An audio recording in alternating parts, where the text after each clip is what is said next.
moi ben, pois moitas gracias por vir. Eu quero empezar, pois, eso, indignándome aquí públicamente entre vos outros coa famosa sentencia da manada, non? Creo que non debe haber acto nestes días que non se cite, porque evidentemente é un despropósito esta sentenza que ven a demostrar unha vez máis que estamos nunha sociedade con os profundos valores patriarcais e que temos unha xustiza no Estado español pois do tardo franquismo e que aplica as leis pois justamente con esa mentalidade, non? Xa indo ao tema do Congreso, dicer que fai cousa dun ano máis ou menos houve un encontro a nivel peninsular en Ferrol de transición e de crecemento. En aquel congreso, naquela xuntanza que asistiron persoas das distintas nacionalidades do Estado e máis tamén de Portugal, démonos conta que facía falta poñer contido ao termo de crecemento e poñer contido tamén ao termo transición, xa que entendíamos que era interpretado pois a veces de xeitos dispares, non? É certo que o crecemento é un movimento a nivel internacional que nace nos anos 70 en Francia con Serge Latouche, pero que tamén ten distintos enfoques dependendo un pouco de cada zona, non? Na Galiza o enfoque do crecemento ten moito de materialista, porque as persoas que defendemos ou andamos divulgando o crecemento, unha boa parte deles procedemos de Véspera de Nada, que é unha organización que divulga a crise enerxética mundial, que leva desde o ano 2008 pois facendo distintas conferencias, charlas, e incluso tamén no ensino, pois divulgando un pouco que é a crise enerxética mundial, non?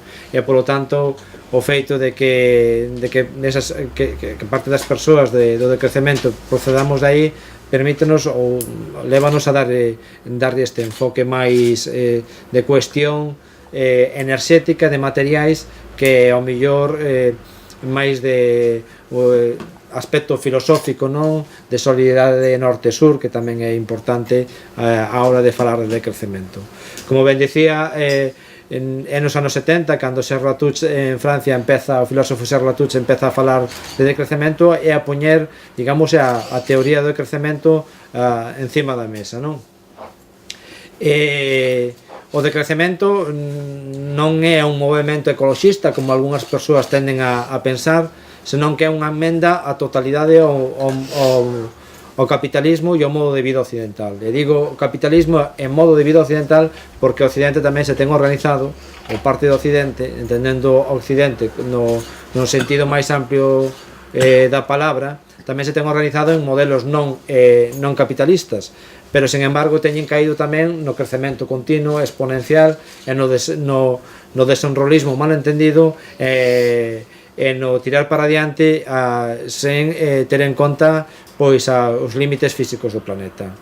Nestes momentos, defender o decrecemento habría que defendelo por dúas cuestións fundamentais, ou neso argumentamos no documento de introdución para explicar o porqué o decrecemento. E hai dúas razóns fundamentais. Unha é que estamos diante dunha situación donde a mudanza climática, o desorden climático producido pola emisión de gases invernadeiro é xa algo evidente e xa está aquí. Entón, o único xeito que hai para loitar contra o cambio climático, contra a mudanza climática, sería justamente a reducción de consumos. Non vale outro método. A mudanza climática vai poñer en xaque boa parte do planeta, pero tamén vai poñer en xaque boa parte de Occidente. Mesmo a cidade de Vigo, se cumplen os pronósticos máis peores ou de maior rango de incremento de temperatura, parte da cidade de Vigo, parte da cidade da Coruña, vilas como Cangas quedarían anegadas polo mar. Eso estamos falando en 50, 75, como moito 100 anos. É dicir, teríamos que desplazar gran parte da poboación galega que vive no entorno do litoral galego máis cara ao interior, e quedarían moitas construcións e edificacións anegadas polo mar, non? Que xa estamos vendo os seus efectos, non? Parece que estas as cicloxenes explosivas ou estes vendavais que cada vez destruen máis cidade en Vigo, máis cidade na Coruña, pois é evidente que é o produto do cambio climático e dese leve incremento do nivel de mar que se vai acentuar nos próximos días.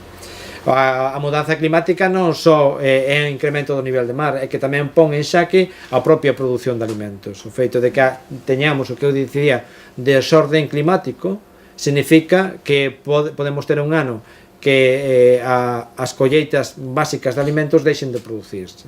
Unha boa parte dos problemas que está habendo nos países de Asia, onde a alimentación é unha cuestión que hai que gañarse día a día, pois é justamente eso, que cando os alimentos básicos se encarecen por riba do normal, a xente non pode acceder a eles, entón están o que chamaríamos as revoltas polos alimentos, non? Entón a mudanza climática non é simplemente un pouco máis de temperatura, porque incluso na Galiza pode dar que a mudanza climática signifique que Galiza quede debaixo dun manto de neve durante os meses de inverno, se separa o coñecido como o chorro polar, é dicir, esa corrente marítima que leva a auga fría ao Ecuador e que manda a auga cálida do Ecuador cara ao norte. Esa auga cálida que ven do Ecuador é o que amortigua as temperaturas durante o inverno. Se ese chorro polar se paraliza, pois debido á latitude que temos, que é a latitude semellante a Canadá, pois Galiza podría estar durante os meses de inverno debaixo dun manto de neve, non? É dicir, que non é simplemente que se incremente a temperatura, pois teñamos uns grados máis, pode justamente suceder o contrario. A outra razón pola que hai que apostar decididamente polo decrecemento é porque vivimos nun planeta finito, é dicir, a mentalidade de terra plana onde non se coñecen os confíns do planeta xa quedou sobardada. En este momento é claro e é evidente que vivimos nun planeta finito que ten uns recursos finitos e que ademais ten uns recursos renovables que a humanidade consume en moi poucos meses. Aproximadamente a principios de agosto deste ano 2018 a humanidade terá consumido todos os recursos renovables que o planeta Terra pode producir durante todo o 2018. Todo ese espacio que vai desde principios de agosto hasta finais do 2018 van ser consumos que son producidos pola existencia de enerxías fósiles, é dicir, pola introducción das enerxías fósiles para a produción de alimentos, non? É o que nos vai permitir continuar con eses recursos non renovables. Mais os recursos fósiles son algo que é limitado, non son renovables, cando menos non son renovables en escala humana. O carbón fixeron falta millóns de anos para que se producir e o petróleo sucede o mesmo. A situación enerxética a nivel mundial neste momento se está producindo un cambio de paradigma. A igual que no 1750 se produce un cambio de paradigma que ven producido porque se inicia a revolución industrial e aparece a máquina de vapor, non que se produce, ademais, a revolución industrial produce en Inglaterra porque se dá unha crise enerxética, que a crise enerxética que se dá é que se talan todos os bosques de Inglaterra, que é a enerxía que se utiliza sobre todo polas clases máis adiñeiradas, non? Os pobres xa utilizan o carbón para queimar nas casas, para quentar as casas, pero é máis sucio. Entón, o proceso de que as clases máis adiñeiradas de Inglaterra talen todos os bosques ou se proceda a talar todos os bosques para quentar as súas casas conleva que se empece a extraer o carbón e hai que ir debaixo da terra a extraer o carbón. Entón as minas inúndanselles e hai unha persoa que de outros diseños pois inventa a máquina de vapor para construir unha bomba e dese xeito extraer a auga de dentro das minas, non? Evidentemente aí produces un cambio de paradigma, máis no 1750 cando se pon a funcionar a primeira bomba para extraer a auga de dentro da mina, ninguén, ou son moi poucas persoas as que se dan conta de que a humanidade vai entrar nun ciclo, nun proceso a nivel planetario completamente distinto. Este proceso que se inicia no 1750 en Inglaterra vese acentuado despois coa invención da tecnoloxía que permite a creación do motor de de explosión, de combustión interna, é dicir, a explotación do gasóleo, da gasolina e da maquinaria que utiliza estes combustibles. Mais tanto, no 1750 como 100 anos despois, as fontes de enerxía do carbón e do petróleo xa se coñecían. E o que se inventa é a tecnoloxía para aproveitar mellor esa enerxía. É dicir, a humanidade non ten a capacidade de inventar fontes enerxéticas, ten capacidade de inventar a tecnoloxía para aproveitar fontes enerxéticas. Entón, estas dúas fontes enerxéticas, que son as principais a nivel mundial, iniciaron o seu declive, sobre todo o petróleo, que é, digamos, a sangre que move a economía occidental e a sangre que move a sociedade. Imaginarse hoxe por hoxe a sociedade de Vigo, por exemplo, sin os coches, sin o transporte privado, colectivo e de mercadorías, evidentemente teríamos que imaginar unha cidade completamente distinta, non? Entón, esa é a situación na que hai. No 2008, a Axencia Internacional de Enerxía xa recoñece que se superaron o 50% do consumo ou da explotación do petróleo convencional.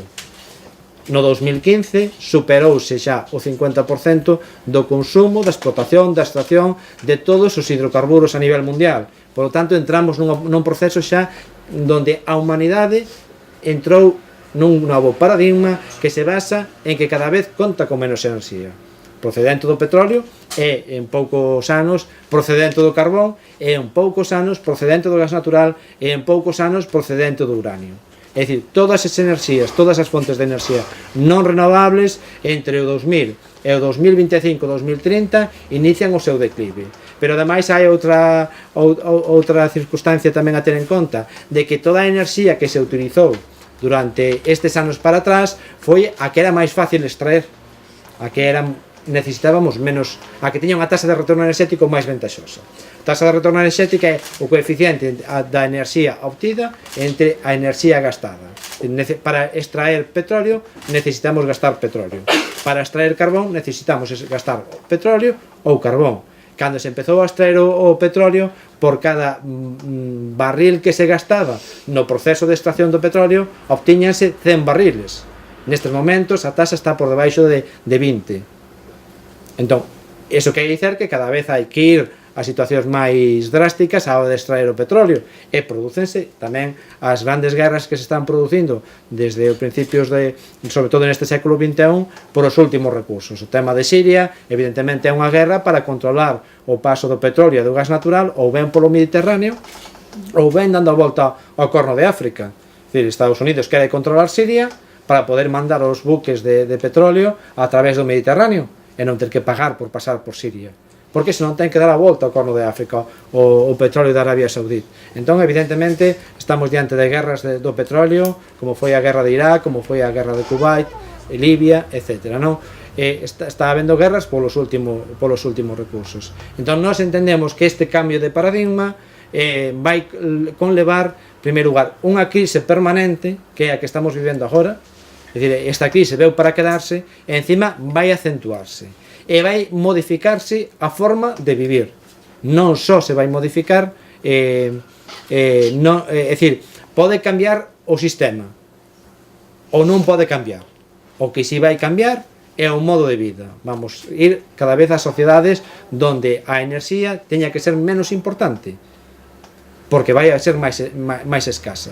Entón, ou as persoas da esquerda e as persoas da baixo nos organizamos para plantexarnos e intentar construir entre todos a nova sociedade, e aproveitamos incluso ese feito de crise mundial para crear unha sociedade máis nosa, ou senón iremos cara ao que algúns definimos como a nova esclavitude, o feito de que as grandes corporacións sexan as que se repartan o mundo e as persoas sexamos os novos esclavos desas grandes corporacións, e donde os estados a única función que fagan é crear as leis, crear os mecanismos, a xustiza, para que as grandes corporacións teñan todos os dereitos e ningunha obriga. Estamos falando do Acordo Transatlántico, da propia Unión Europea, etc.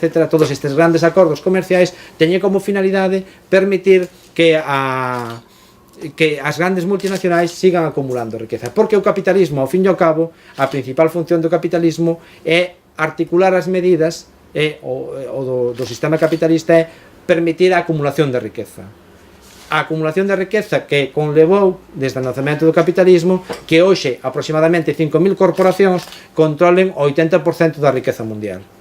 Entón, se non poñemos cota a eso e nos enfrontamos a este modelo, evidentemente terminaremos sendo os escravos, porque nin seremos donos do terreno, nin seremos donos do territorio.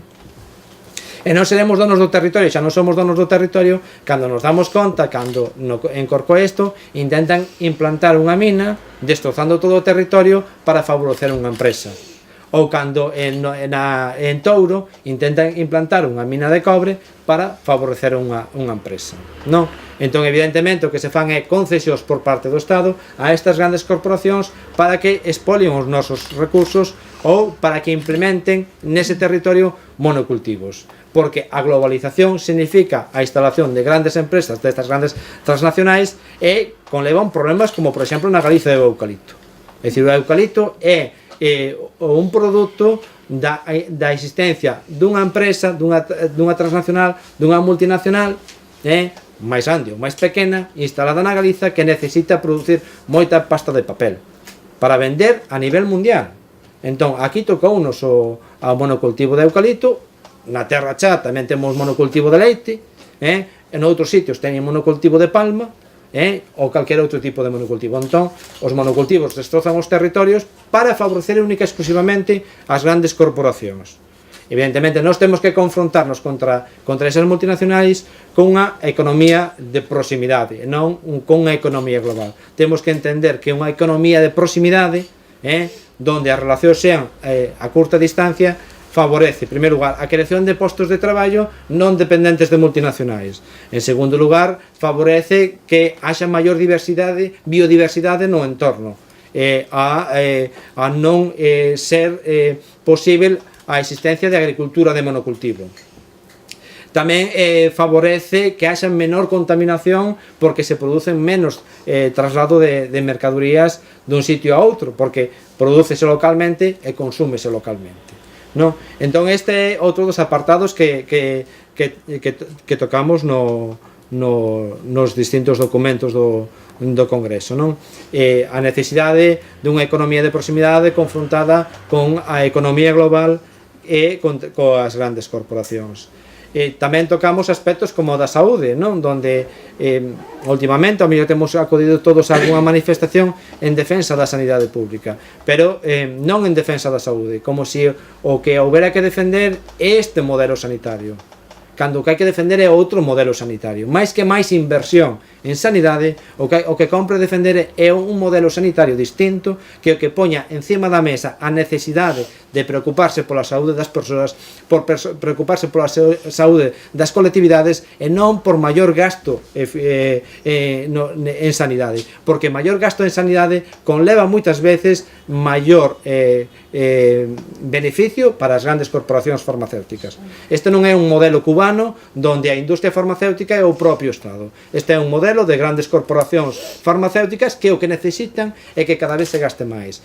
Chega con dicer que cando co inicio da crise se establece o copago dos produtos farmacéuticos para reducir os gastos. Pois nestes momentos sigue estando copago, mais o Estado xa gasta máis que antes do copago. E quen se beneficia non é a saúde das persoas, non é a saúde da colectividade. Quen se beneficia son as grandes corporacións farmacéuticas. Hai que ir cara a outro modelo de sanidade, e para ir cara a outro modelo de sanidade o que hai que poñer encima é eliminar todas aquelas cuestións que provocan enfermidades.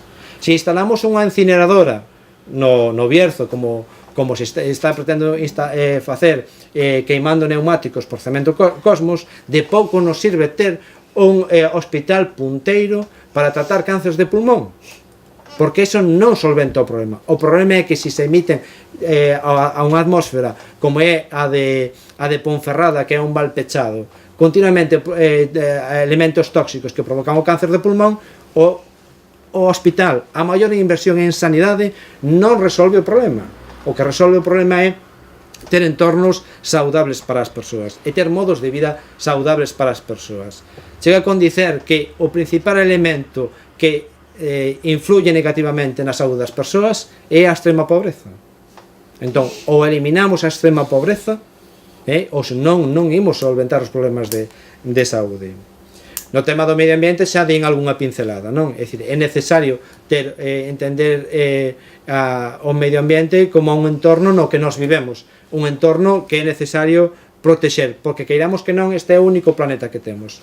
Entón, non hai outro planeta ao que ir viver.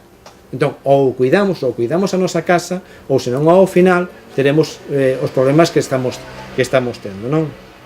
En tema de cultura, despois aí dou paso a Yolanda para que profundice un pouco nos outros documentos, dos documentos que vai tratar ela, que son o de educación, sociedade, valores e ecofeminismo.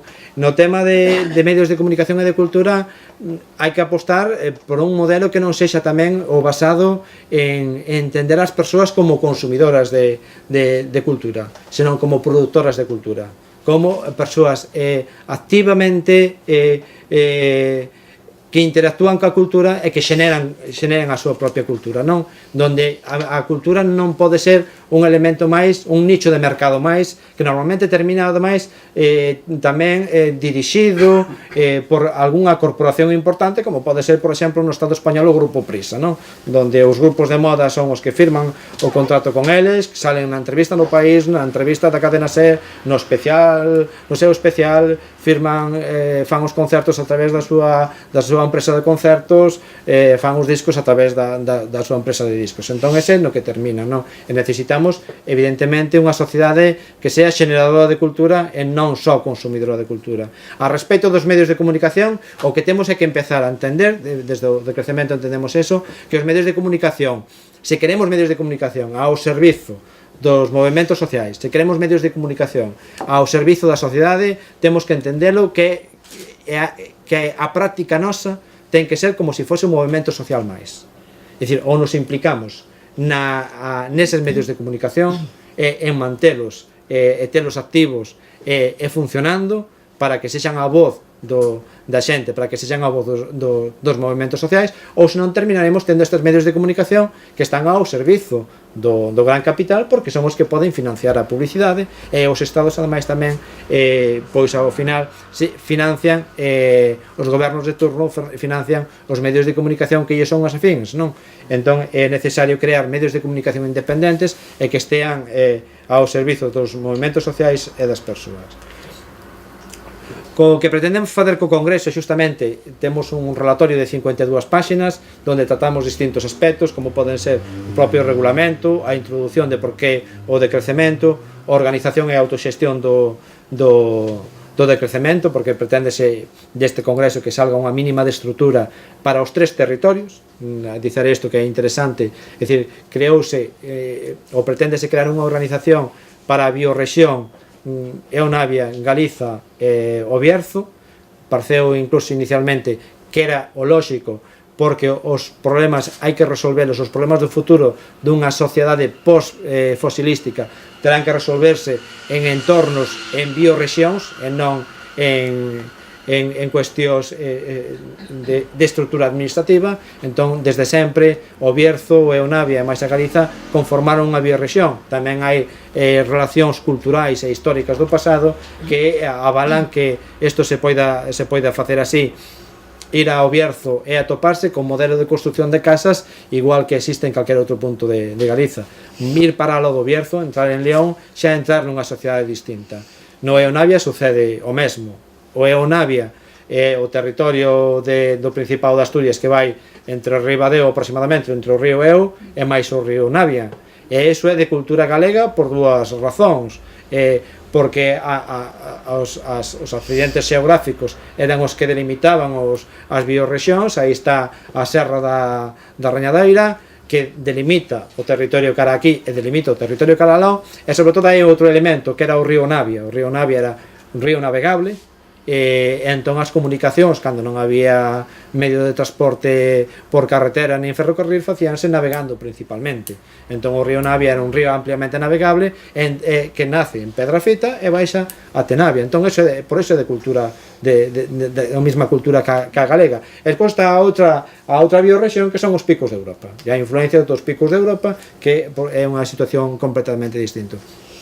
Repito, o tema da navegación é moi importante telo claro, é dicir, nós somos de cultura celta e a nosa cultura celta está relacionada con Escocia por aí, porque chegar desde a Coruña, desde Ferrol ou incluso desde Vigo até Escocia, pois podese levar desde Vigo 6 días, sen embargo chegar á Meseta levaba 20 días. Por iso a nosa cultura é dese entorno, porque a velocidade para chegar a estes sitios é rápida, mentras que chegar a pé á Meseta é costoso en tempo e en esforzos, non? En esforzos, porque por mar navegase coa forza do mar e por terra hai que utilizar ou a forza das persoas ou a forza animal. Entón vamos facer un congreso tamén presencial. O que estamos facendo agora é socializando estes documentos, dalos a coñecer, debatir un pouquiño con eles e despois enviarlos a todas aquelas persoas que queiran recibirlos.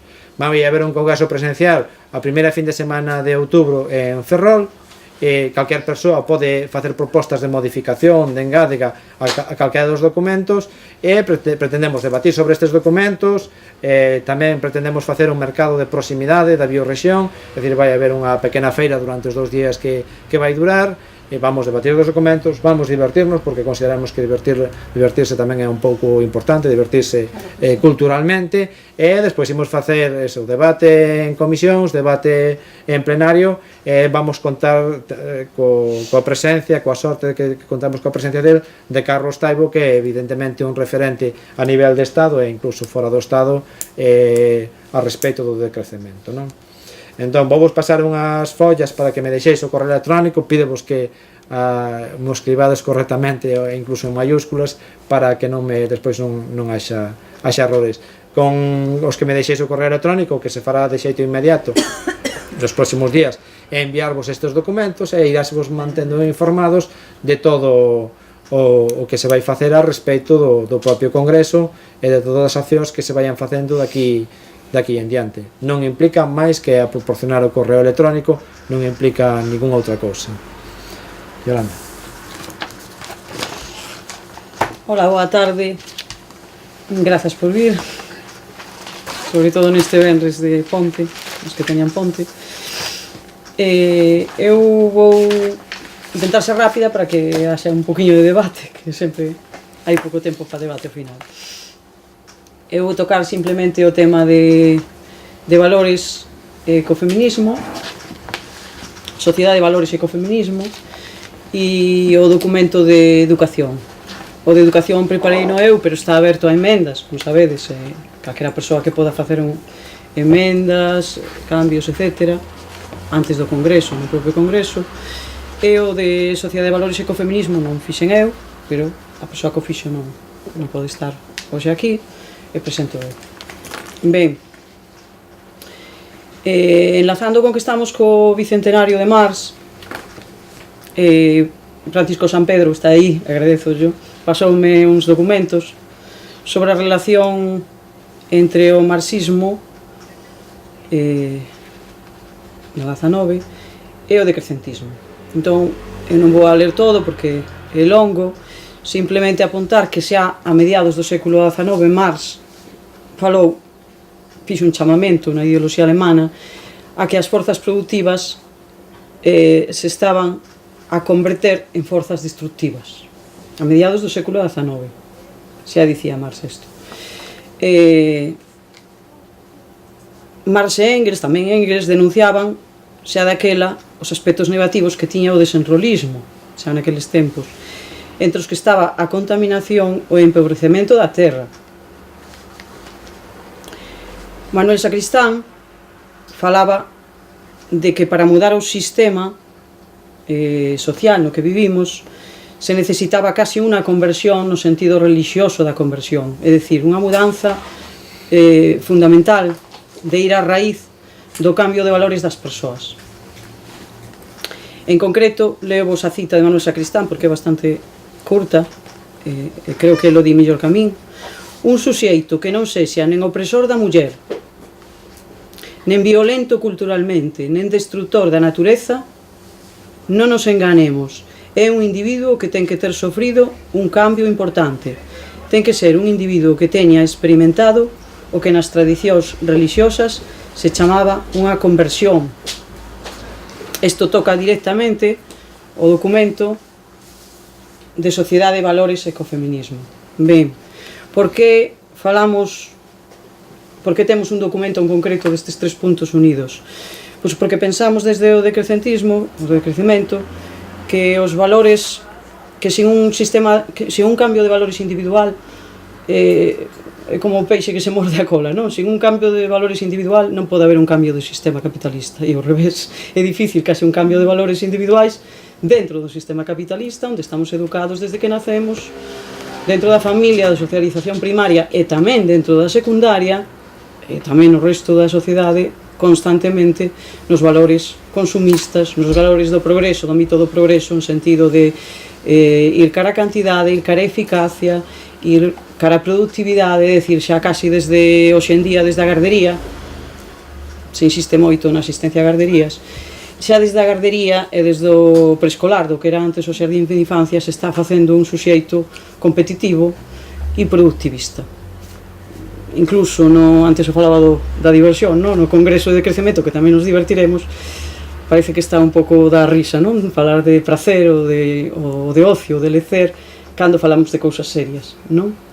A escola é o primeiro punto, fora da familia, en que nos fan esa mutación, digamos, ou nos convencen deso, de que o prazer, o lecer en sentido amplio, e o traballo non teñen nada a ver.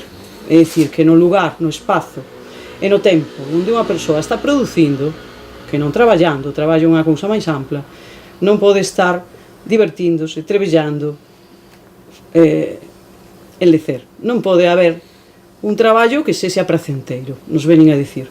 E un neno pequeno, xa moi pequeno, falando con el, podes ver perfectamente que xa ten esa idea inoculada tan profundamente. Ele entende perfectamente onde se pode divertir, onde non se pode divertir. Educar en parte eso, é dicir, aquí nunha librería non se poden facer certas cousas. É un espazo dos libros, o espazo serio, non? O espazo tal. Os libros son cousas serias, e as cousas serias non teñen nada que ver coa diversión. Entón, esa idea está en todo o currículum oculto da escola.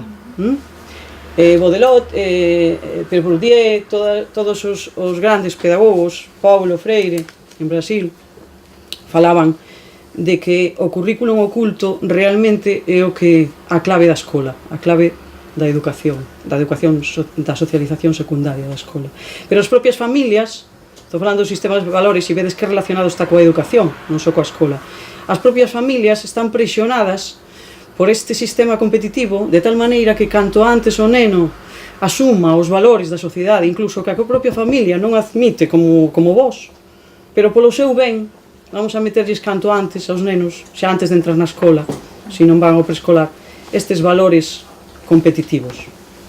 Por qué? Porque senón se vai a quedar atrás, rezagado, dentro da xerarquía social, e non vai ter tantos ingresos cando se adulto, ou non vai ter traballo, ora que temos a crise e o problema dos sin traballo, dos parados ou dos que están no aire, no traballo. É dicir, que xa desde as familias, desde a socialización primaria, cousa que non pasaba mellor hai 50 anos, hai unha presión moi grande das persoas que educarían os nenos de outra maneira, dunha maneira máis parecida ao que defendemos na educación decrecentista, pero non o fan, porque senón na escola, que é crecentista, van a ser os burros, os rezagados, os que perdan a carreira, non? Polo máster, a carreira polo máster, non? Ou a carreira pola boa vida, non? A vida exitosa. Entendendo o éxito como nivel de ingresos, clase social, etc. Unha serie de cousas relacionadas. Ben, entón, por que todos entendemos por que hai que mudar este sistema de valores, non? O difícil é facelo, pero por que hai que mudalo? Porque este sistema de valores, o vimos ahora mismo co comentaba Miguel da manada, coa sentencia deste xuíz polo caso da manada,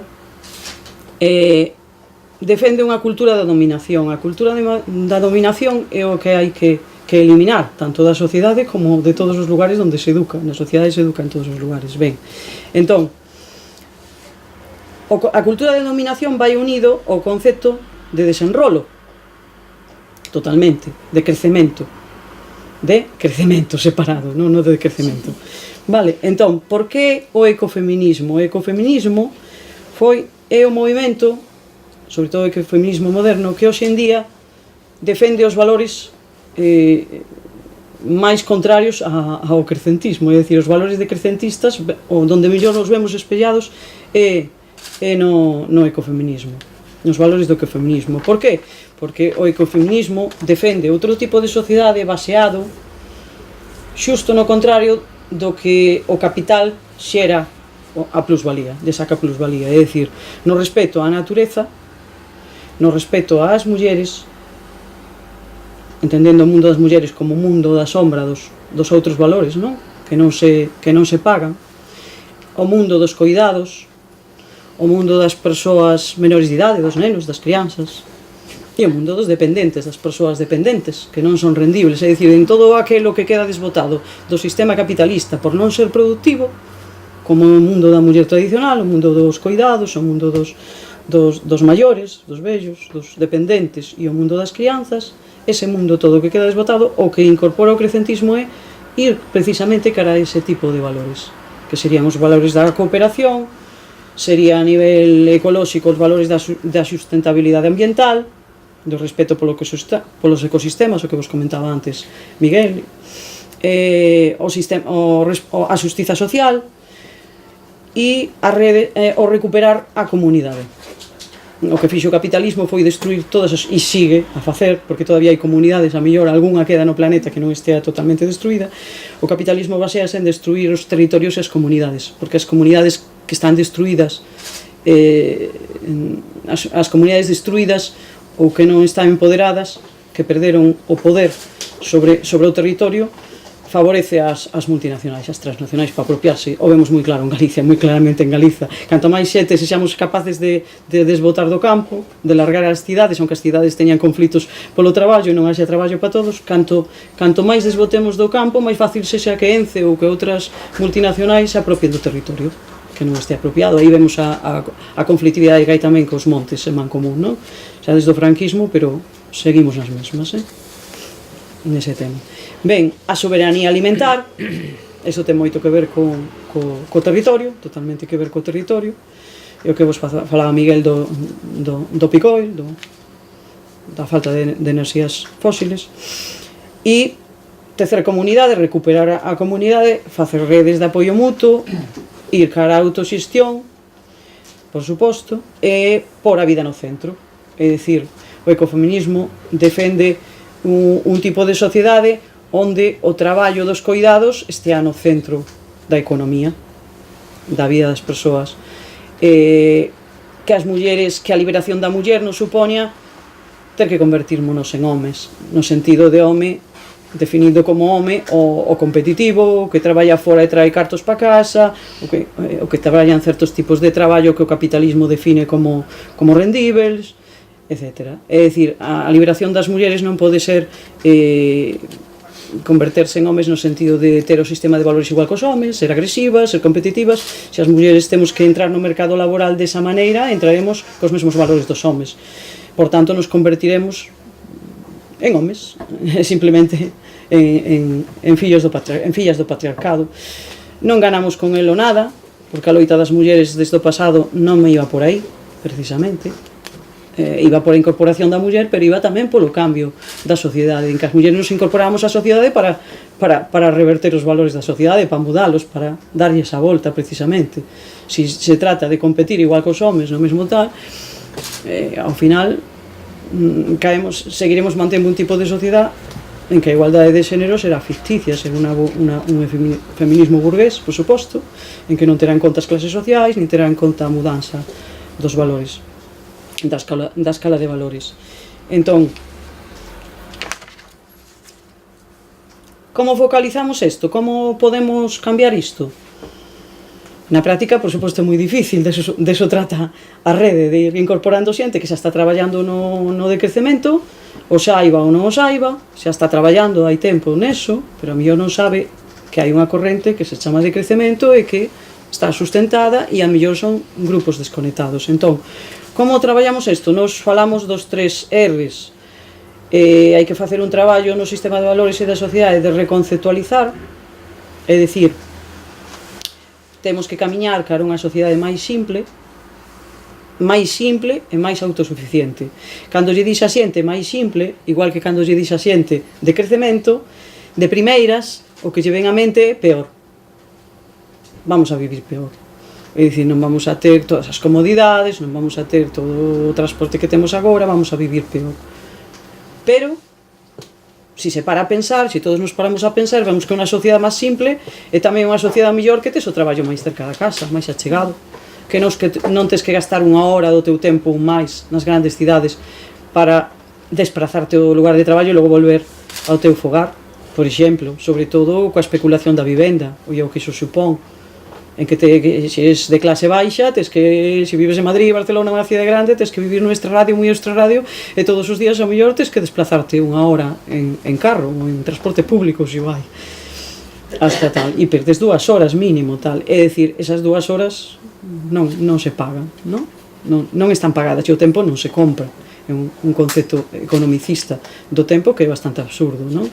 Como se te poderan pagar polo tempo de vida. Non? Entón, máis simple pode significar positivo, pode significar millor, porque máis simple pode significar que teñamos máis tempo para nós, que podamos traballar todos, redistribuir o traballo, e podamos traballar todos menos tempo, pero todos, e ter máis tempo de ocio, de un ocio que pode ser incluso axuda, podemos entender como ocio mellor o cuidado, ou, por exemplo, se me ocurre ahora que estamos aquí en libros, pois un traballo pode ser ir a lerlle a unha persoa que non pode ler ou que non sabe ler, simplemente en plan amizado, en plan voluntariado, en plan disposición, simplemente.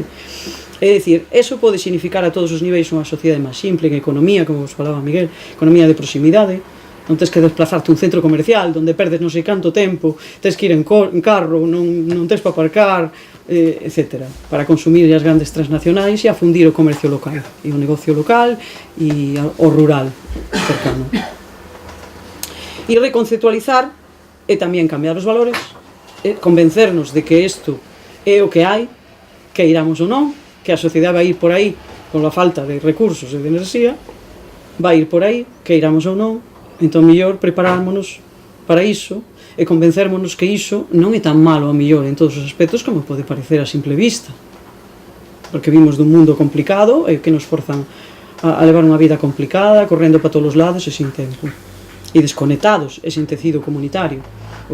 Non haber comunidade causa moitísima infelicidade, simplemente non haber unha relación, a soidade, o illamento das persoas dentro dunha concentración urbana causa moitos problemas de felicidade nas persoas, que non teñen, o consumismo vai por aí, facernos infelices e con medo, fai moitos consumidores, moitos consumistas, non moitos consumidores. Ben, habería que poñer o cuidado no centro, habería que reestruturar o que é a familia e o que é a economía, un mundo de cousas a facer, adaptar as estruturas productivas ás relacións sociais, con ese cambio de valores, implantar a autoxestión, é dicir, ir cara a democracia directa asamblearia, definir e priorizar que traballos son precisos para este tipo de sociedade decrecentista e que traballos hai que desbotalos por superficiais, ou por contaminantes ou polo que sexa,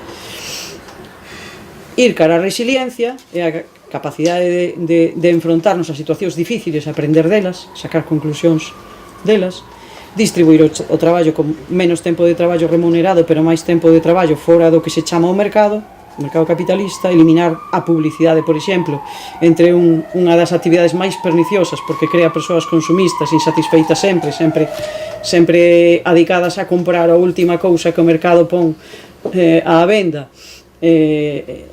meténdose nunha roda de superficialidade e cousas superfluas que te fan infeliz, nunca te fan feliz, e te evitan ademais que te relaciones con outras persoas dun xeito sano e que tezas comunidade. Cambiar os hábitos de consumo, por suposto, non ser consumistas, ser consumidores, e produtores, e relocalizar para que o mundo do sur, para saldar a débeda ecolóxica que temos co sur, no tema, por exemplo, das mulleres que veñen a traballar aquí para facer o traballo das mulleres burguesas que se liberan no mundo no que estamos, teñen que vir mulleres do mundo do sur cobrando nos salarios de miseria e con contrato cando teñen, para favorecer eso que chaman liberación da muller, que en realidad é unha liberación ficticia, porque outras mulleres menos favorecidas están cargando cos traballos que a sociedade capitalista negase a computar e que son os máis importantes a modo de ver do decrecentismo. Ben, buscar un tipo de identidade relacional e colectiva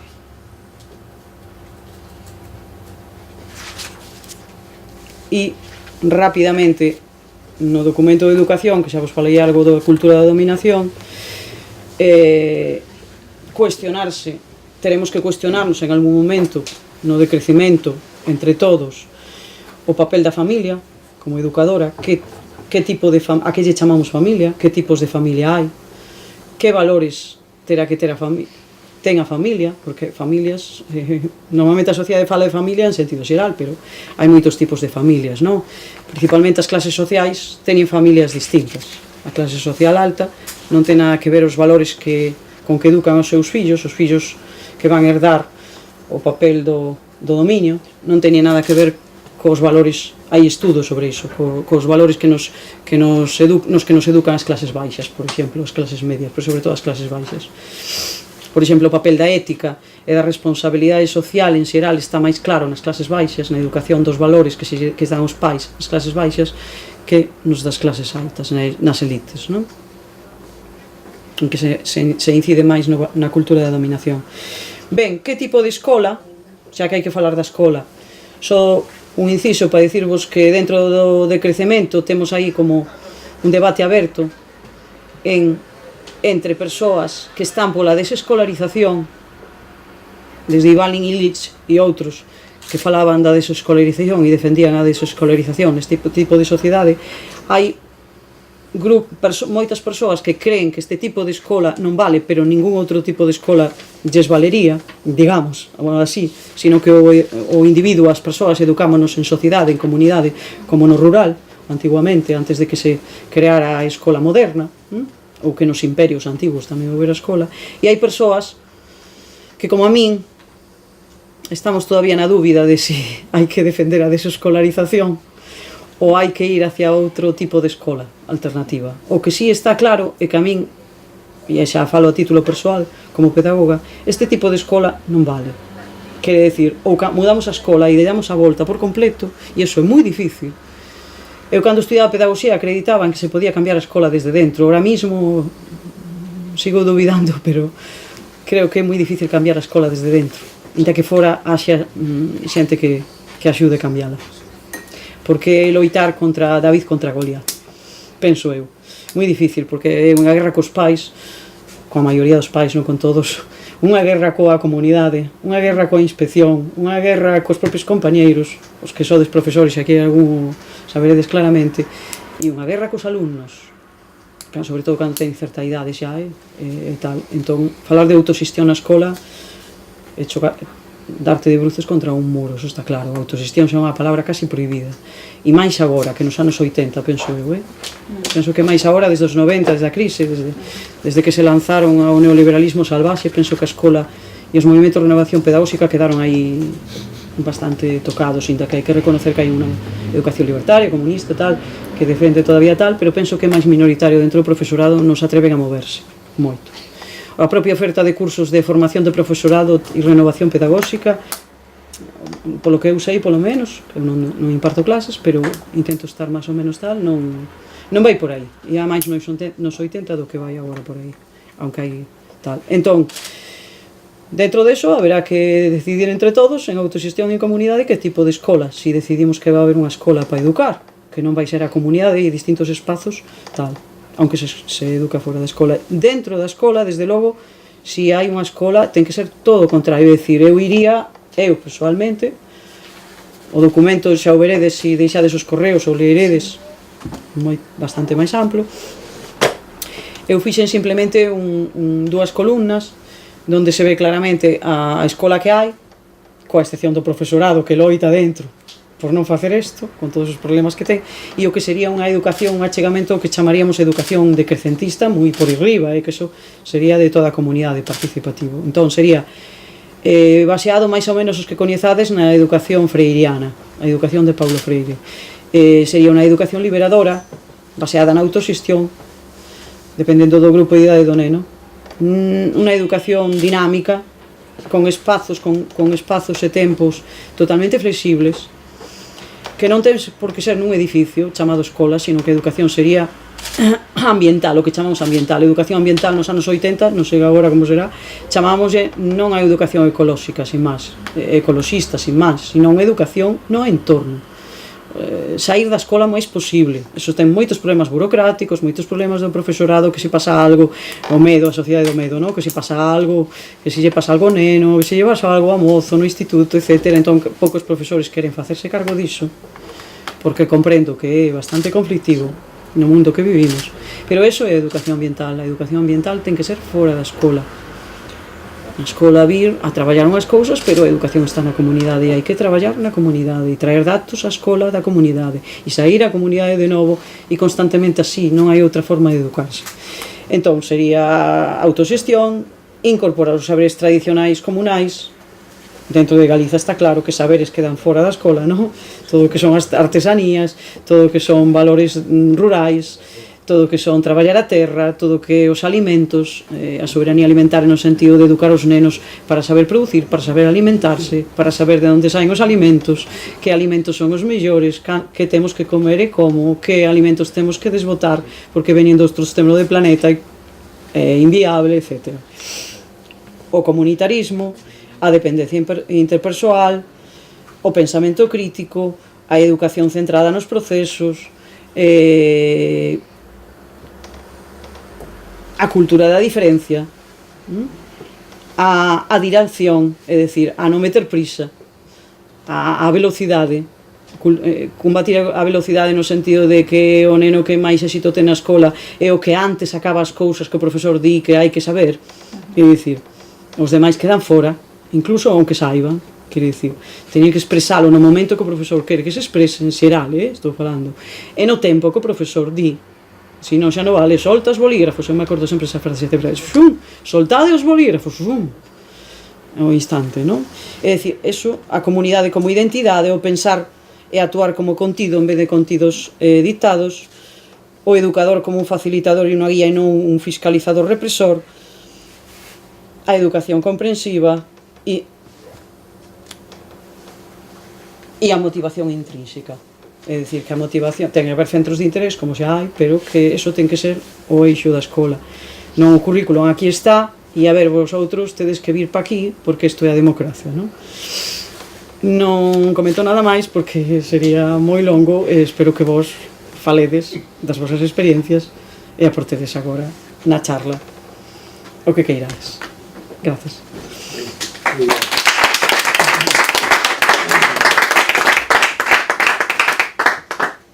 Evidentemente tocamos por encima os distintos documentos, algún casi nin se citou.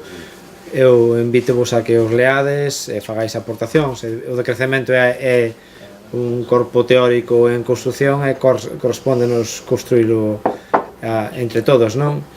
Entre todas. A rede de crecemento non pretende ser nin para nada convertirse nun partido político.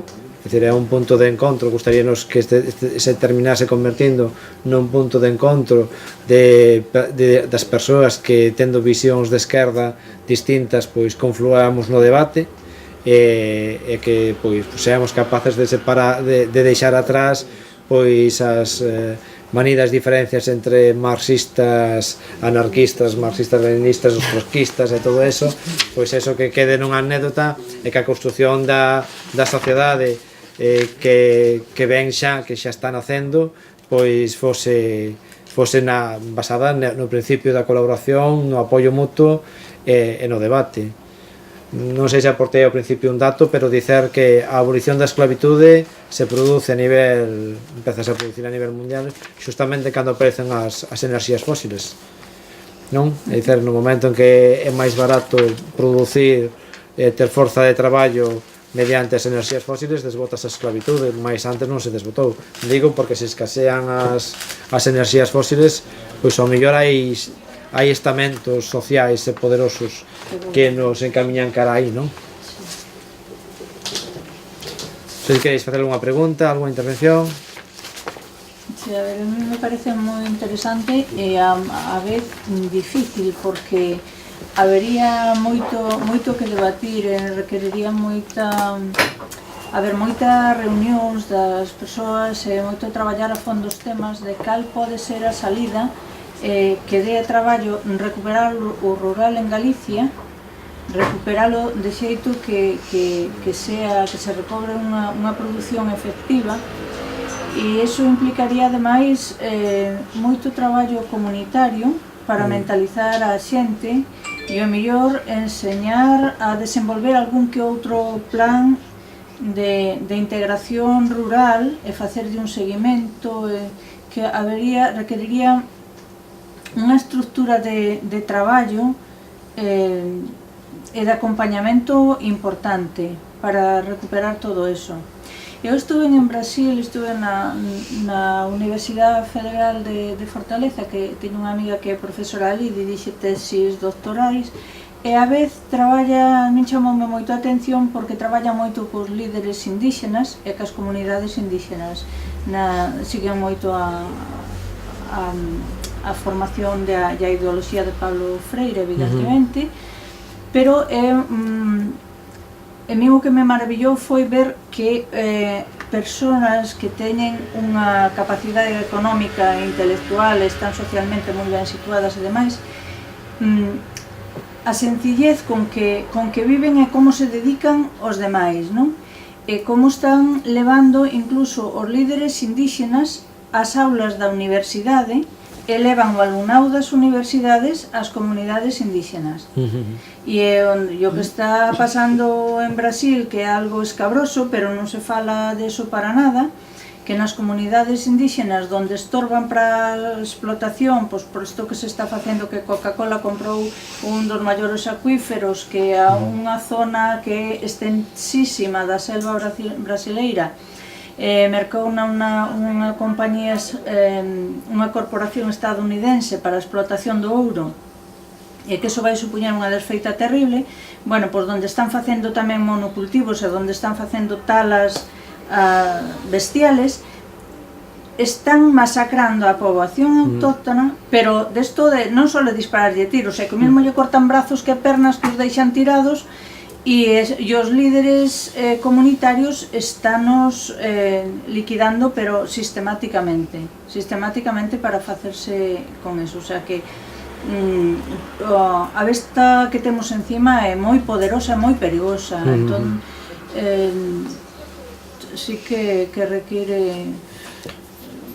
E a formación, o que diste no campo da educación, pareceme que vai a ser difícil, que os grandes cambios educativos, en todo caso, habería que fomentalos desde fora, desde a comunidade, creando espazos para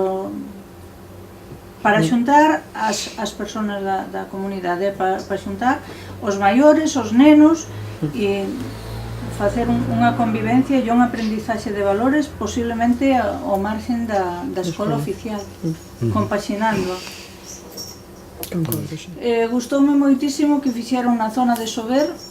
Houve unhas conferencias un día que organizaron unha xornada para coñecemento dos recursos do medio e dos recursos, sobre todo, forestais, e houve colexios que participaron levando os nenos a plantar árbores, a recoñecer a vegetación, a ver como se facían plantacións de distintas cousas, que desde a comunidade de Montes, que está presidindo neste momento Susana, un amigo, unha rapaza con moita iniciativa, conseguiu, que se mobilizara todo o entorno e que participaran tamén os colexios.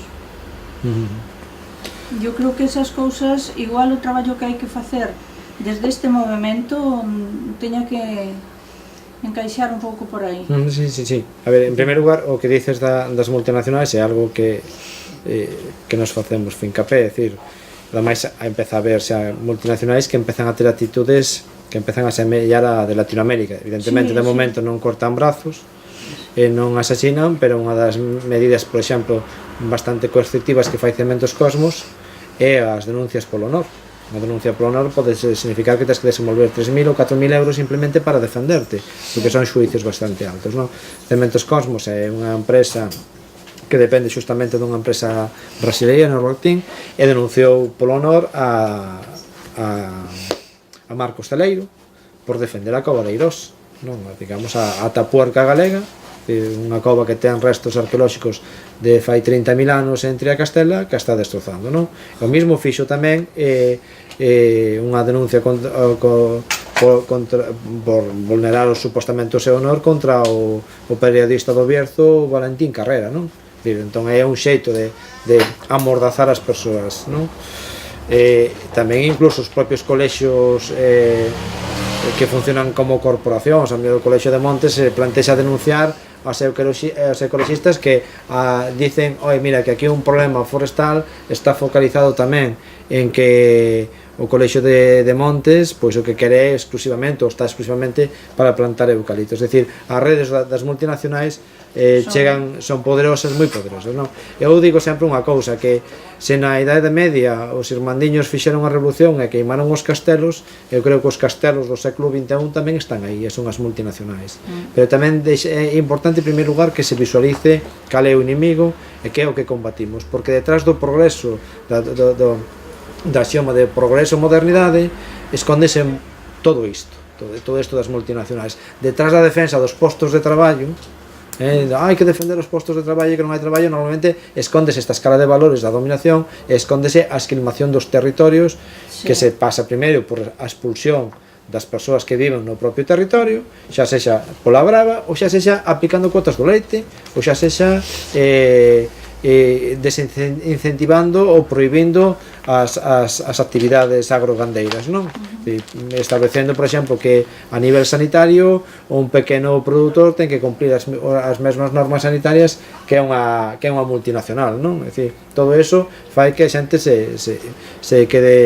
non se quede no rural, entón despoboamos o rural, e no momento en que o rural queda despoboado, é moi fácil facerse cos recursos. Nestes momentos, na mina en Touro, é dicir, a batalla están a facendo, e incluso defendendo os postos de traballo. É dicir, venme defender postos de traballo, vasme propoñer postos de traballo durante 15 anos, pero que eu xa son a xeneración que se perde aló na historia, porque eu vivín aquí, meus antepasados vivín aquí, os antepasados dos meus antepasados vivían aquí, e vivían do agro. Dentro de 15 anos se destrozáis o territorio, acabas eses postos de traballo.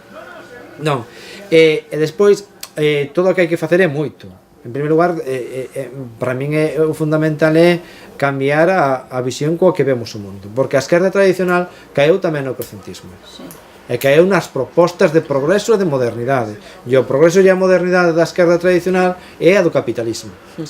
Entón ese é un principal problema. Entón, é dicir, eu son compañeiro de calquer persoa da esquerda tradicional, igual que Yolanda é compañeira de batalla de calquer feminista que se mova en valores crecentistas, é dicir, no tema de temos que acceder ao posto ao traballo se queremos ter dereitos. É absurdo que os dereitos se adquiran accedendo ao mundo laboral, porque os dereitos teñen que ser intrínsecos á propia persoa. Acceder ao mundo laboral o único que conleva é que que parte da nosa plusvalía se vai quedar con ela as grandes empresas, o capitalismo na acumulación de riqueza. Ese é o obxectivo do acceso ao posto de traballo. Non solventa a vivenda, non solventa os problemas de vivenda, non ten como obxectivo solventar os problemas de saúde, non ten como obxectivo solventar os problemas de educación. Eso é mentira, que o acceder ao posto de traballo ou ao mundo do traballo sexa eso. Eso non é certo. O acceder ao posto de traballo é para que nós, ao final, xeneremos riqueza, e parte desa riqueza a acumulo o gran capital. E repito, 5.000 corporacións a nivel mundial controlan o 80% da riqueza mundial, non de toda esta riqueza mundial que se move. Despois, eu son optimista porque hai moito máis decrecentista do que se pensa. Hai grupos de consumo que están traballando, consumindo produto de proximidade, de temporada, e son decrecentistas. Todo o que se está plantexando na educación alternativo, a maioría dela é decrecentista. Cando se plantexan alternativas culturais, moitas delas teñen carácter decrecentista. Entón, o problema é que a xente aínda non chegou ao estadio de visibilizar que todo eso ten vertebración e que todo eso ten conexión. De aí tamén ven o Congreso. O feito de que alguén que non estea no debate de saúde, por exemplo, cando lea o documento de saúde, poida sentirse reflexada. Esta é unha proposta diferente para a saúde, e é a proposta decrecentista. Ou alguén que está nun grupo de consumo vexa que o que se defende a nivel agrario pois é coincidente tamén cos criterios que el ten como consumidor. Entón eu nese aspecto son bastante optimista, pero evidentemente temos que ser capaces de arrastrar esa inercia, arrastrar da inercia que ten a esquerda tradicional do mito do progreso e da modernidade cara a outra escala de valores, porque ao final estamos en máis unha escala de valores. Por iso eu dicía ao principio que o decrecemento non é un parcheo do capitalismo, é unha enmenda á totalidade do capitalismo, e temos como entendela así: no capitalismo non hai solución para esta sociedade.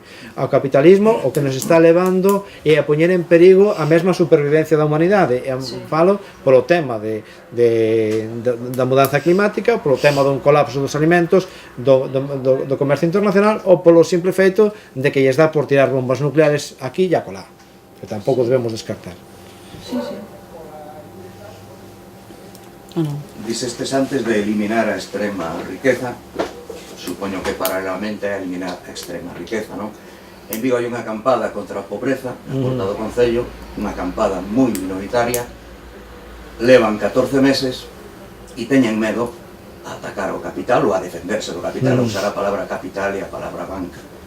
Ben, antes falastes de eliminar ou aglutinar os ismos e das comunalidades, é dicir, en Oaxaca, un estado no sur de México grande como Portugal, hai aínda moitas formas comunitarias de xestión, é dicir, autoridades municipais e demais, eu coñezas un pouco, e logo, paralelamente, en Chiapas, nas formas zapatistas, hai unhas formas que aglutinaron todos os ismos, é dicir, o zapatismo non é zapatismo, ni sequera sería neozapatismo, é dicir, aglutina comunismo, anarquismo e formas comunitarias, non? O seu xeito, non?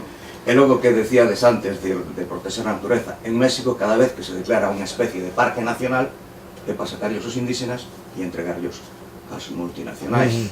E polo que contou unha compañera no encontro Contaminación, e tamén se sabe, decir, a pacificación, a suposta pacificación de Colombia é para que os paramilitares sigan facendo o que queiran e para cargarse como se cargaron nestes últimos anos a un montón de voceiros indígenas que algúns tiveron relación coas FARC e outros ninguna relación. Eso é... E, bueno, non falemos pois do que fai Fenosa e Verdorola e demais saqueando México, territorio mapuche e demais. Sí, pero tamén temos que visualizar que todo iso que estáis comentando, que está sucedendo, que se está acercando. Sí, en primeiro lugar, cando eu antes falaba do picoil, é dicir, da escasez dos recursos enerxéticos, pero estamos tamén nunha mesma situación co peak everything, é dicir, a escasez dos recursos mineiros. O feito que nestes momentos se intente montar unha mina en Touro, donde hai cobre, pero hai un 4%, un 0,4% de cobre, o cal significa mover toneladas e toneladas de terra para sacar un pouquiño de cobre. Eso significa que o cobre noutras partes do mundo, donde é máis fácil actuar, porque podemos incluso asesinar persoas e non sucede nada, sin embargo están vindo para aquí.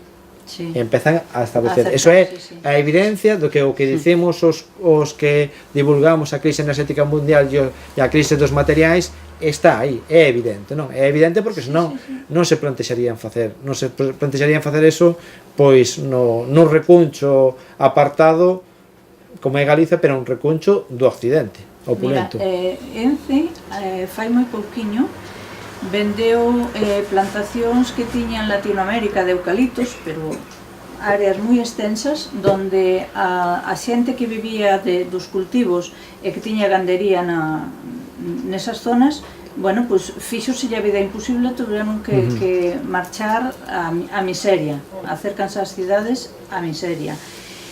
Pois venderon esas plantacións, pero quedáronse ca xestión, e a finalidade é para invertir en plantacións de eucaliptos en España. Eso é o que fixo Ence recentemente, e fíxose con bastantes millóns de euros líquidos para invertir aquí, o sea que vai ser moi difícil parar de esos pés. Sí, non digo que sea fácil, pero cando menos eu, aquí por exemplo co tema de Ence sempre estivo un pouco máis claro o tema de que os postos de traballo de Ence non era o máis importante, a contaminación da ría socialmente estuvo por riba dos postos de traballo de Ence, é unha ventaxa, non? Pero cada pouco tempo, por exemplo, tamén temos o que sale o comité de empresa de Alcoa defendendo que lles temos que regalar a electricidade polos postos de traballo. Ao fin e ao cabo, cando o que se chama isto da subasta de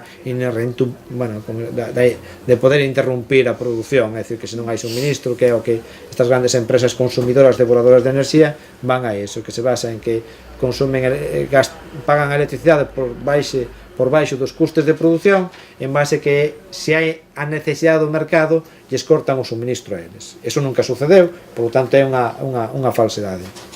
E é evidente que a Alcoa está consumindo a electricidade que se produce en Galiza e no resto do Estado por debaixo do precio de produción, porque senón simplemente agarraría e produciría, porque nas Pontes producese con gas natural e con carbón. Entón, si a Alcoa consume toda a enerxía non renovable producida en Galiza, toda a que se produce en Mairán e toda a que se produce nas Pontes, consume a Alcoa, a planta de Alcoa. Entón, se realmente non quixera unha electricidade por debaixo do precio de produción, que é o que faría? Montaríase a instalación que ninguén lle impide. Claro. Pero non montándose a instalación, que é o que consigue? Coa amenaza dos postos de traballo, consigue que esa subasta ao final lle vai a un precio por debaixo do precio do mercado, que ao final estamos os pequenos negocios, os consumidores pagando eso, porque ao final o precio... Estamos subvencionando eses postos de traballo. Porque, claro, producir aluminio é consumir enerxía. Nos dicemos que o aluminio é a electricidade en estado físico, para que vos fagades unha idea do que se devora, da cantidade de enerxía que é capaz que se gasta para facer aluminio, por o proceso propiamente dito. Unha das cousas que hai que defender tamén é o reverter o uso de materiais. Non podemos utilizar, a mellor non se pode, dice nunha reunión contra o cambio climático, que creo a Xunta estaba o máximo responsable de Alcoa en San Cibrao, es que tenemos que decidir se queremos unha sociedade con aluminio ou sin aluminio. Sin aluminio, claro, sin aluminio, porque todo o que supón o aluminio é destrozar o territorio, destrozar o medio ambiente, destrozar o noso futuro, cando hai elementos alternativos. Non fai falta Coca-Cola, podemos beber auga, non? Inda que consumamos, inda que estemos na contradición de vez en cando de consumir Coca-Cola, temos que defender unha sociedade sin Coca-Cola. E non fan falta ventanas de aluminio, poden ser de madeira, de castaño, poden ser. Entón temos que reverter os materiais. Entendes? Como consumidores e sobre todo mediante tamén as medidas que o Estado debera facer para que a sociedade fose distinta, non? Sí, pero o Estado non o vai a facer. Como non haxa movimentos sociais que presionen fortemente, o Estado non vai a facer nada disso. Evidentemente. Mas ben, traballa pros outros, non nos equivoquemos. Unha das cousas que se van tamén nos documentos é que dicía que o decrecemento ou a rede de crecemento non pretende ser nin ten alma de construirse nun partido político, pero tamén entendemos que todos os posicionamentos decrecentistas, toda a visión decrecentista da sociedade se debe participar da política. E debe participar da política ben con agrupacións de electores que sexan decrecentistas, participando con partidos que se poidan constituir ou estén constituídos que sean claramente decrecentistas, ou aquelas persoas que militan noutros partidos intentando introducir, elevando o decrecemento e o decrecentismo a eses partidos políticos, porque os hai que sendo de esquerdas podrían ir adecuando o seu discurso e a súa praxe a posturas máis decrecentistas, non?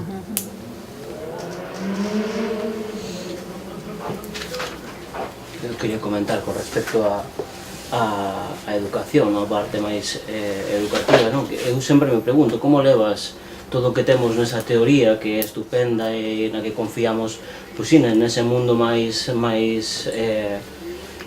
xusto, non? Ao final, como levas a aula, como levas os centros, como levas a barrios, por exemplo, como que estamos agora mesmo, no Calvario, non? No que este ano pasado, por exemplo, recordo unha anécdota na aula na que eu estaba falando cos alumnos e se explicaba o gratificante, non, que é producir os teus propios alimentos, velos crecer e despois comelos, e ese sabor que non vai ser nunca comparable ao do supermercado, e mirábame como estás tolo, sabes?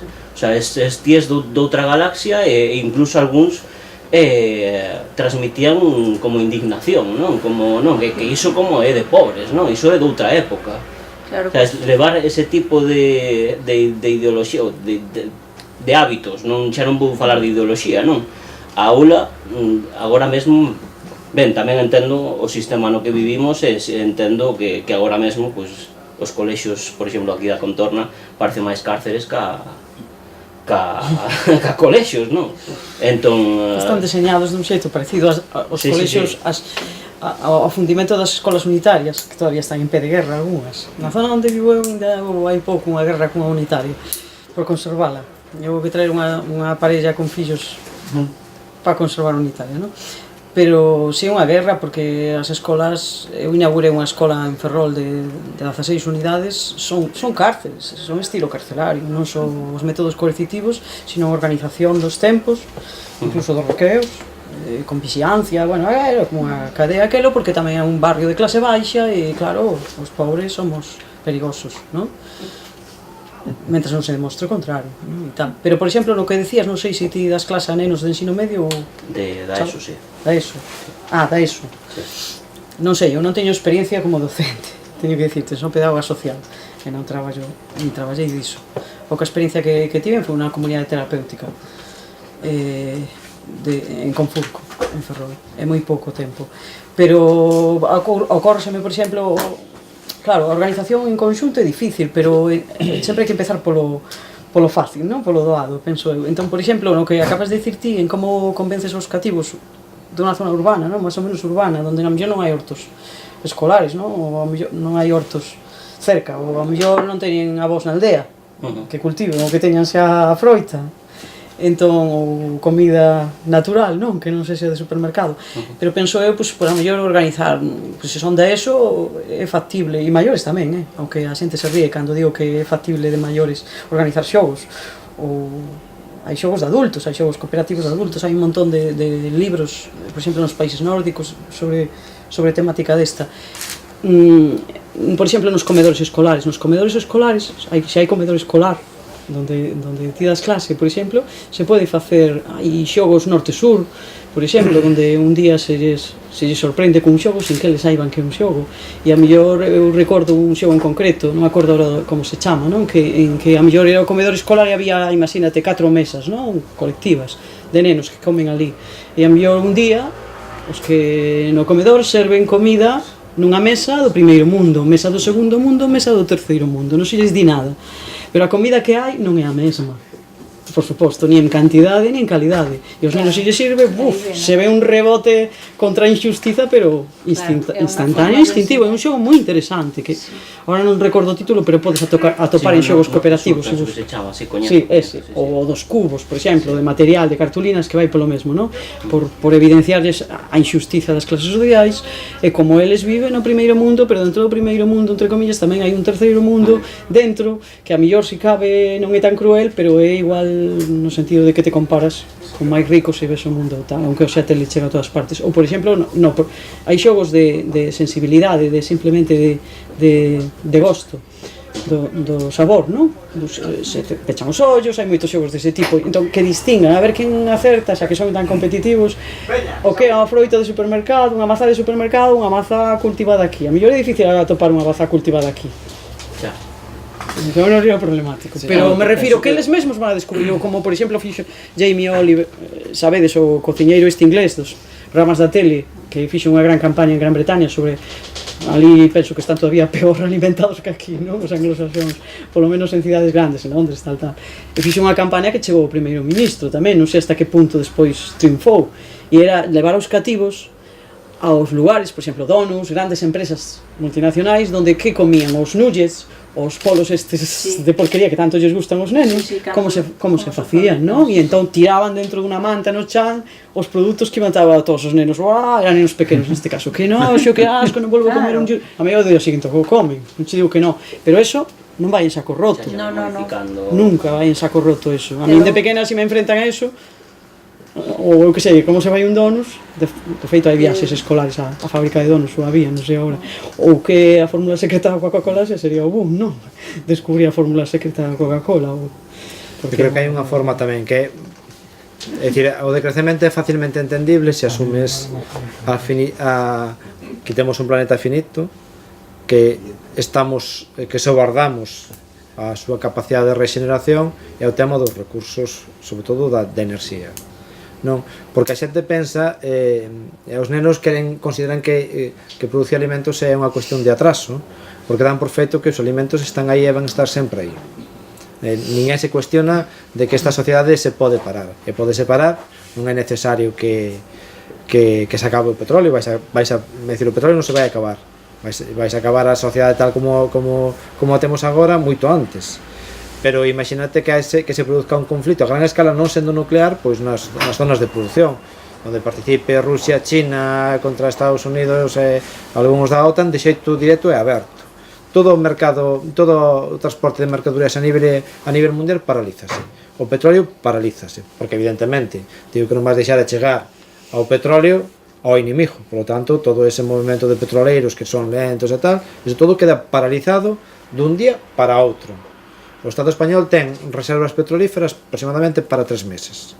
En 3 meses produciríase un colapso enerxético, non habría gasolina nas gasolineras, a electricidade escasearía, abriría cortes, na Galiza cortarían porque habría que mandala para Madrid, entón teríamos as renovables e todo eso, pero agarrarían e enfocarían para Madrid para que a capital non quedase sin ela.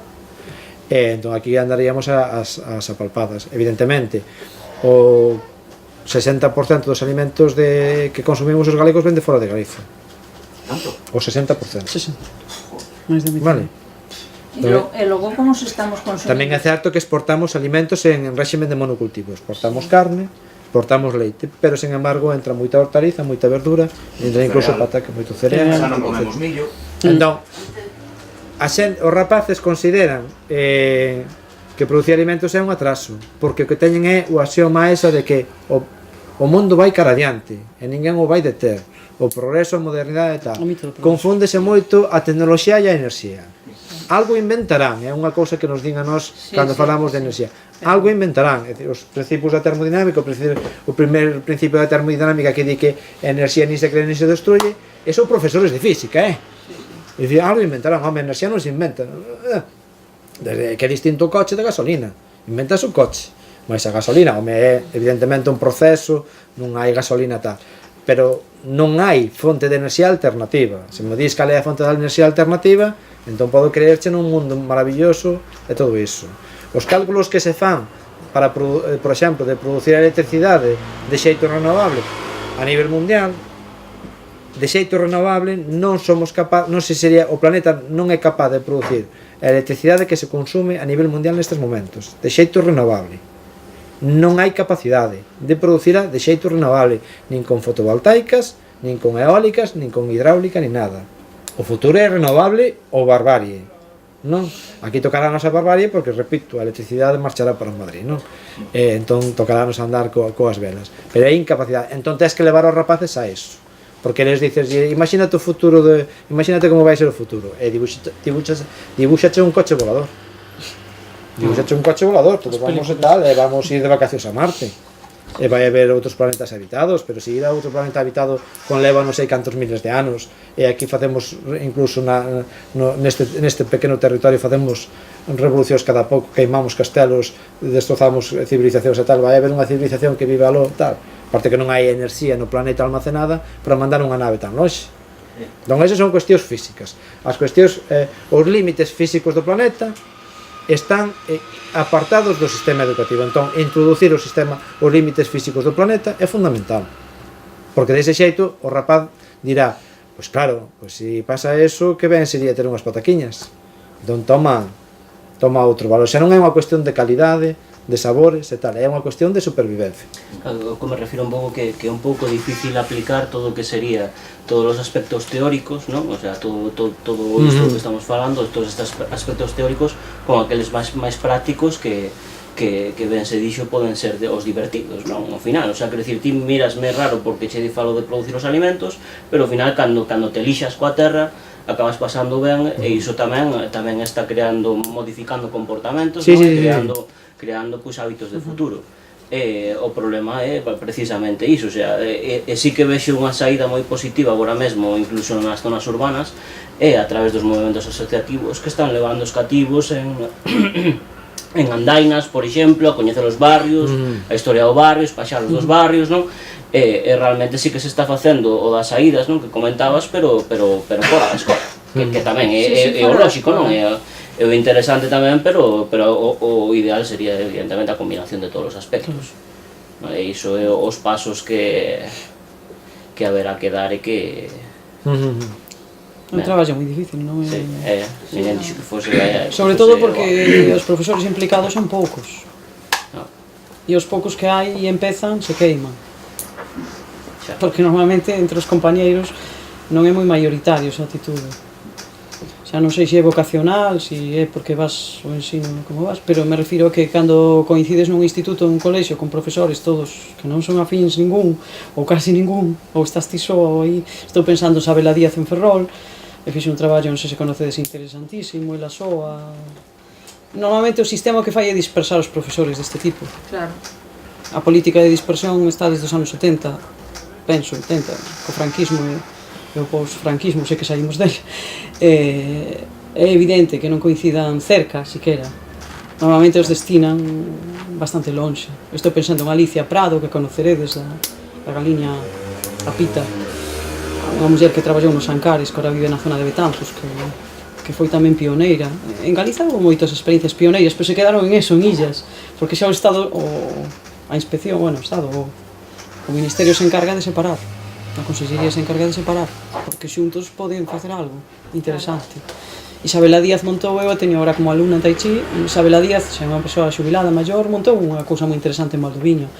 De feito, o problema era que despois os nenos salían dela en primaria, e cando entraban na outra escola, levaba un pau importante, porque non había unha continuidade.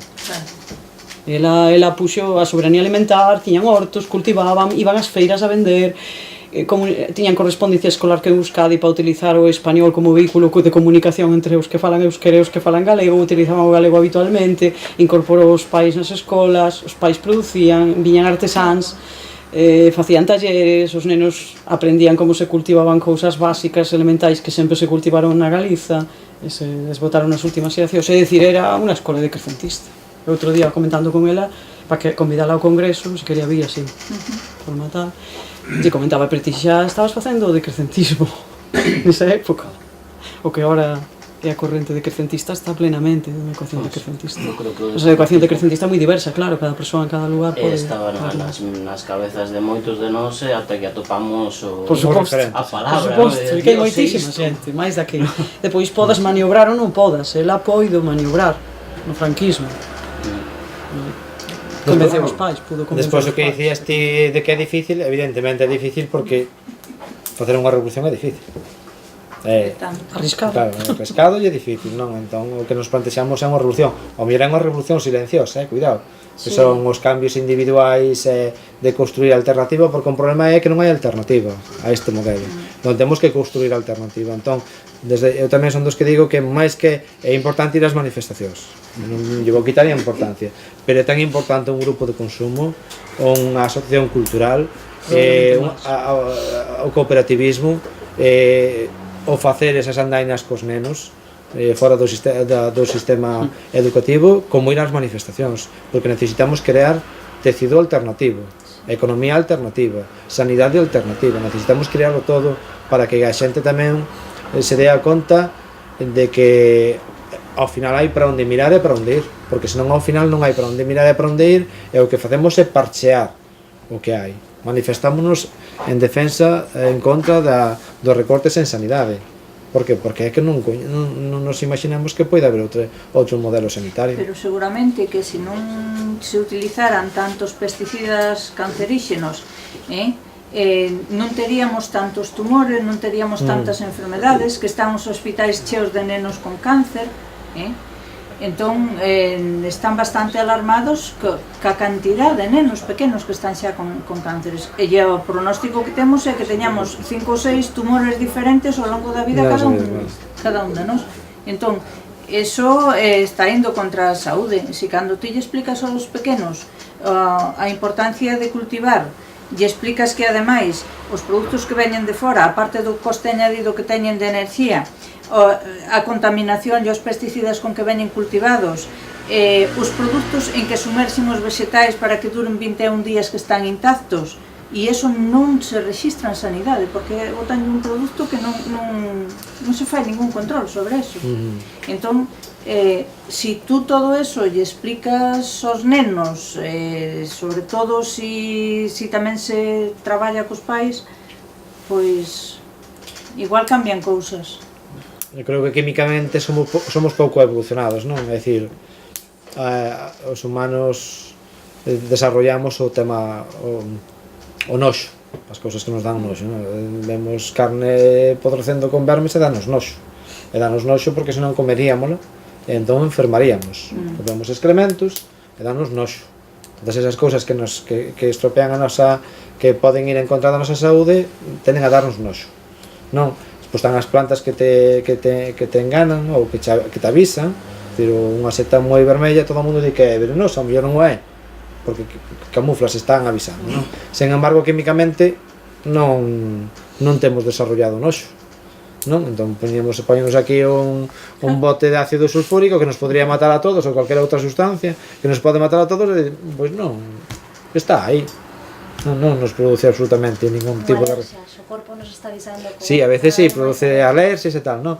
Pero bueno, que o noxo non o temos. É dicir, o noxo é, digamos, eso, quítame eso de aí, sepárame eso de aí e tal, que eso dame noxo e tal. Claro, porque ven xa comidinha xa aí preparada, tanto...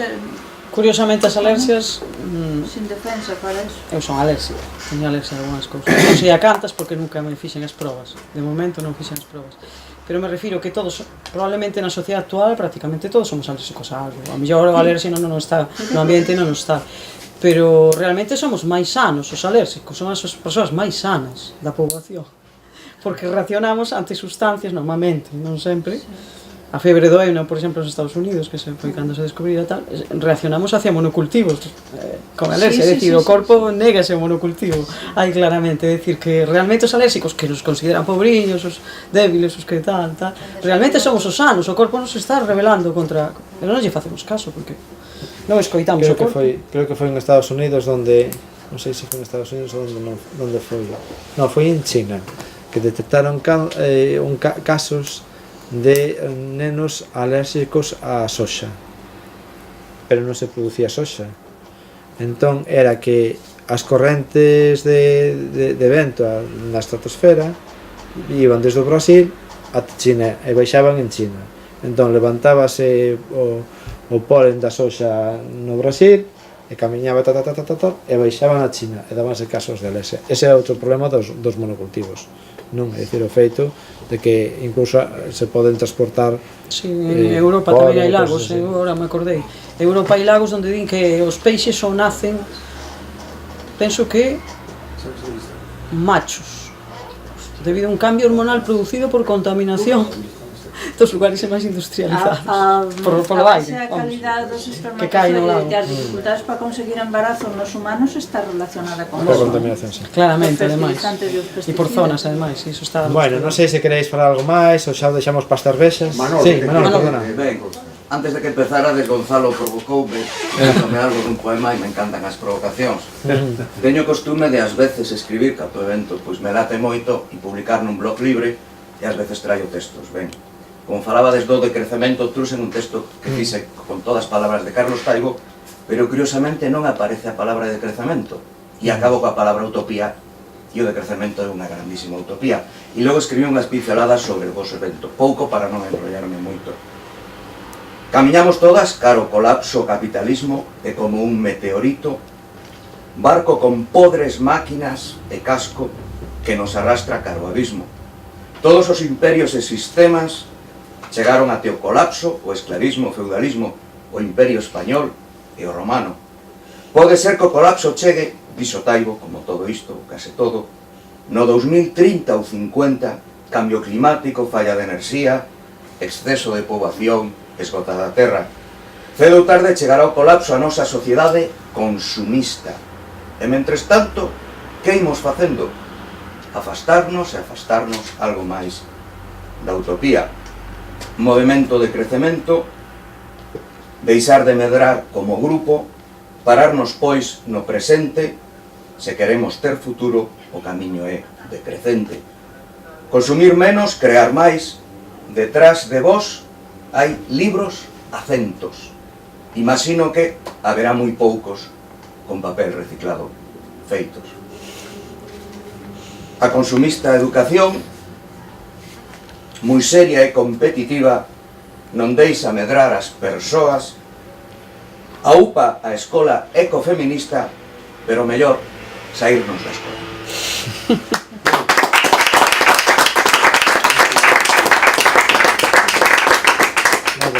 Pois se alguén lle falta o cortar, sí, perdona. Quería facer unha preguntiña, simplemente sobre a estrutura do Congreso, porque aí creo que non me quedou moi claro unha cousa. Ides abrir prazo para presentar relatorios, palestras? Os relatorios están presentados, e até un mes antes do Congreso podes presentar calquer tipo de modificación aos documentos. É dicir, calquer persoa pode participar, non fai falta apuntarse, podes meterte a participar en calquer momento. Entón, se queres aportar algunha cousa, evidentemente está. Vai haber, por cada relatorio que se fixo, vai haber un debate que se procura que vai durar sobre 3 horas, con aportacións, onde tamén vai haber alguén que estea traballando desde un punto de vista decrecentista nese sector para poder aportar cousas, e aí vanse tomar notas e vanse facer as modificacións pertinentes. Despois vais ir ao plenario, vanse aprobar os documentos e tal, e vaise crear unha estrutura estable. Sería interesante que houvese alguén de Vigo onde se pode apuntar de xeito voluntario. Imos elixir primeiro, pero parecíanos que era moi de partido político elixir persoas. Entón, calquera persoa que queira participar na posta en marcha da rede de crecemento só se ten que somar, é dicir, eu vou estar aí disposto, animamos a que vos incorporedes algunha persoa da zona de Vigo. Tamén é importante despois que os contactos que hai en Vigo, tanto deste acto como do outro que xa houbo, pois ao final vos coñezades, non? E empecedes a traballar, que xa estáis traballando, non? Porque a rede tamén non é simplemente sumar persoas, é tamén sumar colectividades, organizacións que están facendo de crecemento, e que ao final teñamos un punto de conexión, non? E vai desde o Bierzo até o Eunavia. Por certo, nos territorios da Galicia extremeira estupendamente ben, non houve ningún problema, porque tiñamos así un pouco de resquemos. Vamos ali, ainda van dicir que queremos colonizarnos, colonizar esos territorios ou recolonizar, e non houve ese problema ni no Eunavia ni no Bierzo. No Bierzo son máis pro Galiza que no Eunavia, pero no Eunavia aí xa non hai as persoas que viven no territorio, pero si teñen unha presión desde a zona centro de Asturias, non? Contra eso. Entón está aberto, vai ser a finais de outubro, calquer persoa pode participar, e pretendemos facer tamén así un acto de clausura, porque pretendemos tamén xuntar xente no acto de Carlos Taibo, porque tamén queremos romper o bloqueo informativo que nos someten, non? Que non nos dan cancha prácticamente nada. O decrecemento é algo aí tabú para os medios de comunicación, aínda que sí, é certo que o que percibimos é que calquer charla de decrecemento xunta xente, non? En calquer punto, e é un movimento incluso máis rural que urbano. Xuntas máis xente ao millón. En Negueira de Muñiz xuntamos máis xente, non sei se sabéis onde está Negueira de Muñiz, pois onde dá a volta ao aire, podríamos decir, con todo o mundo, con todo o cariño. É o territorio que queda palo da Fonsagrada, que xa está casi no Eunavia, unha zona moi alta, un único concello que ten listas abertas, porque ten 240 electores, entón é un sistema de elección distinta, está partido por un encoro, entón ainda hai hoxe aldeas que non teñen electricidade, e hai xente vivindo nelas. Precioso, un territorio precioso e tal. Entón aí xuntamos 15 ou 20 persoas, non me acordo. Entón, estivemos en Carballo, estuvos en Coruña, en Ferrol, bueno. Entón é un movimento xustamente porque ao mellor eso de falar da defensa do territorio e falar en contra do espolio das multinacionais visibilízase máis rápido por parte do rural que a xente do urbano, non? Sí. Incluso hai xente, e os que vivimos na cidade, que podemos facer? Desde a defensa do transporte público, grupos de consumo, o que decías ti dos rapaces, podes facer moitas cousas, non?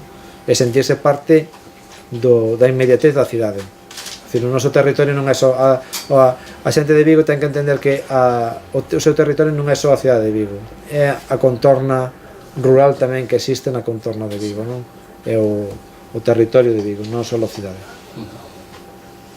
Vale. Deixasme o correo, creo que non deixaches. Graciñas,